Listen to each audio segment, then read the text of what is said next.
Привет! Именно так начинается наше путешествие в Италию. Очень многие путешествия на самом деле так начинаются именно на вокзале. Порядка 700 рублей стоит билет до Москвы. Вообще прекрасно, двухэтажный поезд. Ну давайте поближе посмотрим его внутри. О двухъярусном поезде до Москвы у меня сложились положительные впечатления. Он едет практически без остановок, сиденья комфортные, не устаешь за 7 часов. Есть кулер с водой, очень чистый туалет, есть даже душ. Wi-Fi, который, правда, не работал, и столики. Преимуществом является его цена. Недостатком я бы назвал медленную скорость. Все же поезд едет через населенные пункты, и почти половина пути очень медленно. Обратите внимание, можно случайно купить место на сиденьях, которые смотрят в обратную сторону, и ехать против шерсти. Мне, если честно, так ехать некомфортно, но можно закрыть окно шторкой. Вообще, я люблю поезда. Они напоминают мне о детстве. Мы с бабушкой очень часто ездили на поезде в поселок при заводе, где она работала. Мы всегда пересаживались на этой станции. Я ее очень ждал, так как на ней мне всегда покупали пирожок, пожаренный на масле, или сосиску в тесте. И вот через больше чем 20 лет мы снова ее проезжаем. Выйдя из поезда, мы сразу сели на электричку до Жуковского на соседней платформе. Вот в Жуковском уже, в Ильинской. Что, в общем, сказать, чаще всего я предпочитаю все-таки на машине ездить, потому что все-таки какая-то свобода. Но в РЖД неплохо дела идут. Довольно-таки неплохой был поезд Воронеж-Москва и дешево. Всего лишь там 700 рублей. Посчитайте, сколько вышло бы на машине. С платными дорогами и пробками и так далее. Выехали мы в 16, приехали почти 23. Вот так вот. Все, мы в хостел заселяемся и дальше видно будет. Да, вот такой вот хостел. Не, ну мы здесь будем зато вдвоем. И сказали, что 3 тут места. В итоге вот их 10. Да, так вообще это 3 места. Не, ну так вроде ничего. Можно выбрать, где спать. Аэропорт Жуковский на самом деле не близко к станции, идти пешком совсем неудобно. Внутри аэропорт не представляет ничего интересного. Вот такой вот аэропорт Жуковский. Вылет через 3 часа будет. Что ж, посмотрим, что нам поготовят уральские авиалинии и этот аэропорт внутри. Наш рейс уральских авиалиний Жуковский-Феменчина задержали на целый час из-за неисправности колеса, притом на табло и в онлайн никаких изменений не было. Было указано, что идет посадка, хотя стойка была пуста, никакой посадки не было, и руководство аэропорта решило сказать о тех проблемах только спустя 20 минут ожидания.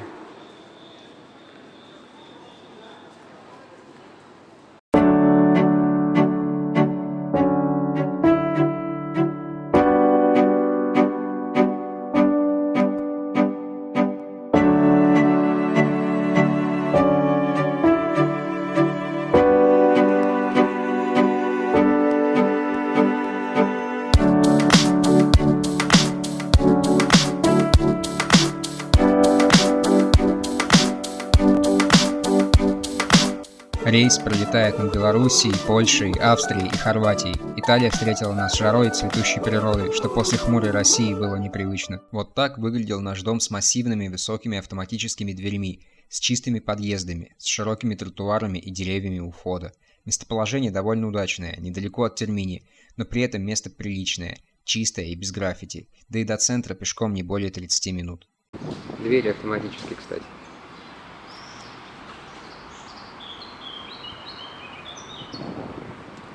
Это благоустройство двора, я понимаю. Ну, пошли в квартиру.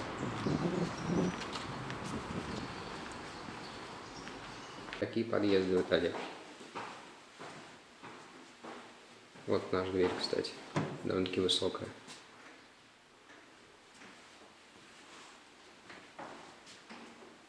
Это лифтик. А вот она, наша квартирка в Риме. Это кухня с балкончиком. Это душ номер 1 с туалетом номер 1. Это душ номер 2 с туалетом номер 2 и биде. Так, вот вид с балкончика.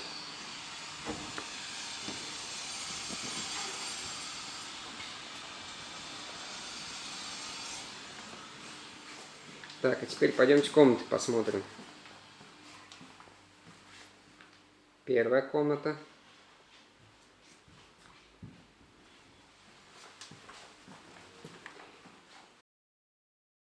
Вторая комната.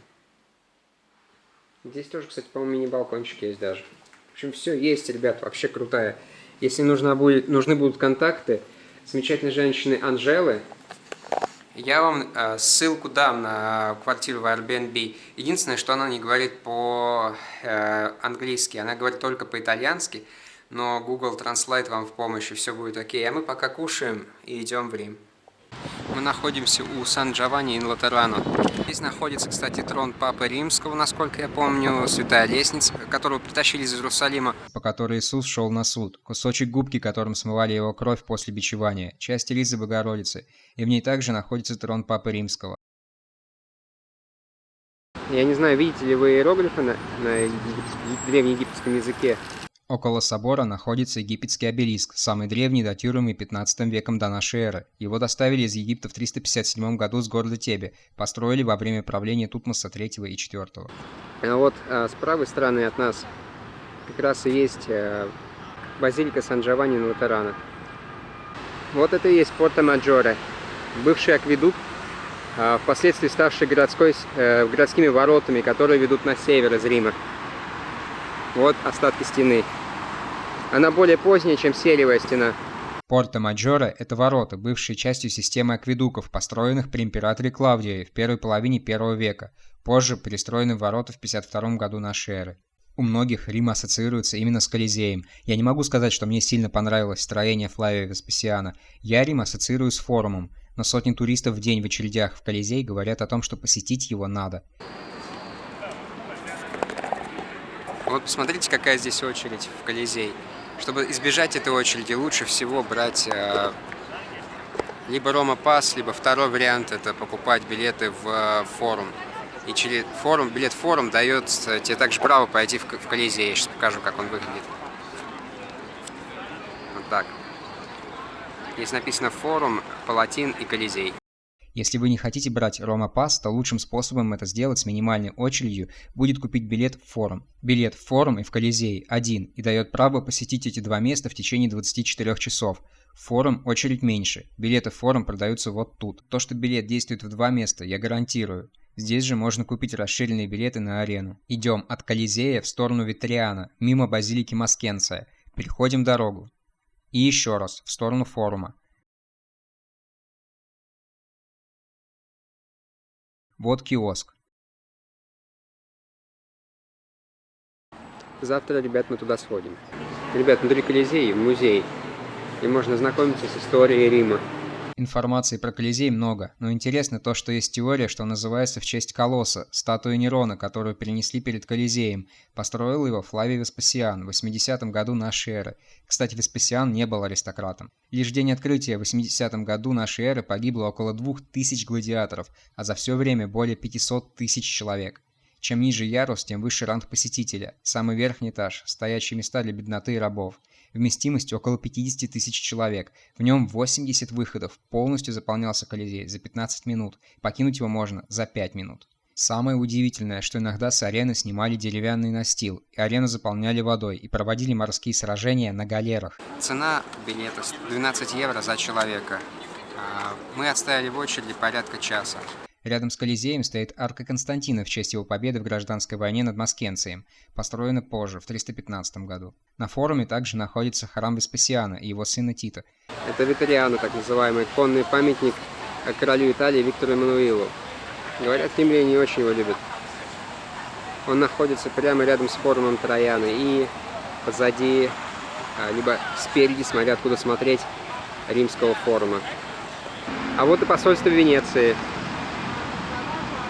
Вообще эта площадь называется площадью Венеции, как раз из-за того, что здесь находилось посольство Венеции, Венецианской республики.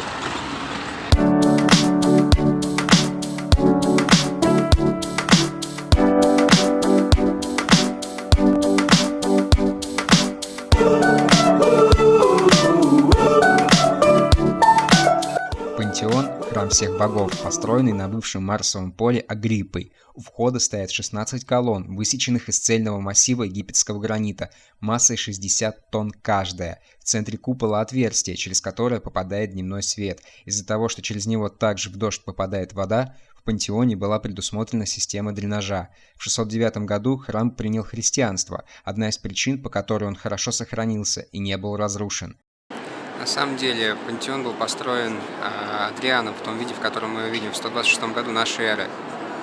Но первым, конечно же, первую базилику на этом месте построил Агриппа. Также здесь находится могила Виктора Эммануила II и первого короля Италии и Рафаэля.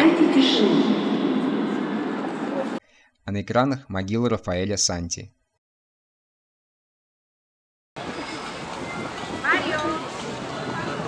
Это Пьяцца Навона. Изначально Цезарь построил здесь стадион, вот поэтому она имеет такую овальную форму.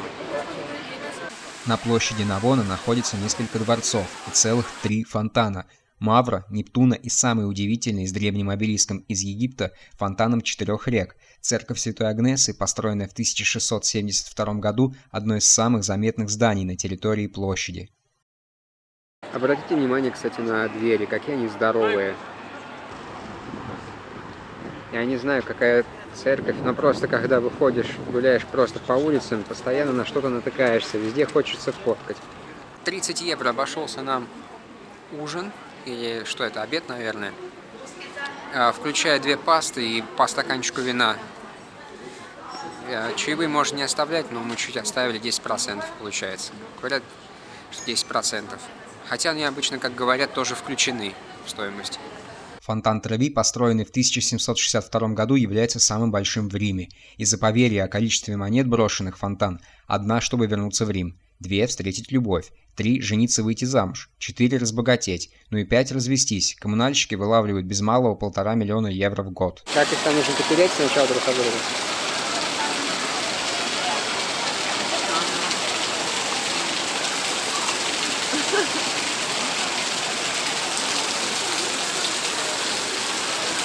Вот так вот мы хотим в Рим вернуться. Что ж монетки кидаем в воду. Ну а на очереди площадь Испании. Пьяцца d'Espagna. Как обычно, куча вообще народу, просто толпы. Куча жуликов. И куча ступеней. На площади Испании находится фонтан Баркаччо, работы Бернини, построенный в 1629 году, подвергавшийся вандализму иммигрантов несколько раз. Но самое популярное место на площади – это испанская лестница со 138 ступенями и цветами. Я обратил внимание, что Рим – малоэтажный город, и за время моего пребывания я не помню небоскребов, и тем более не замечено вот такого элитного жилья, и самыми высокими сооружениями были базилики. Так, ребят, взяли 2 джелато. Один, получается, вот этот справа, который тирамису, 2,90 евро стоит. Вот здесь вот, как он, The Good Ice Cream. А второй Waffle Delight, так называемый. Ну, сейчас попробуем. 5,80 за 2 штучки. Пантеон, Пьяцца Навона, фонтан Треви и площадь Испании можно посетить за полдня не спеша. От площади Испании мы пошли домой. В следующем видео я расскажу про то, что мне понравилось в Риме больше всего – форум. И вкратце про Ватикан. Мы пройдем снова по римским улочкам мимо замка Святого Ангела, зайдем в район эмигрантов, затем отправимся во Флоренцию. Спасибо, что смотрите. Удачи и пока.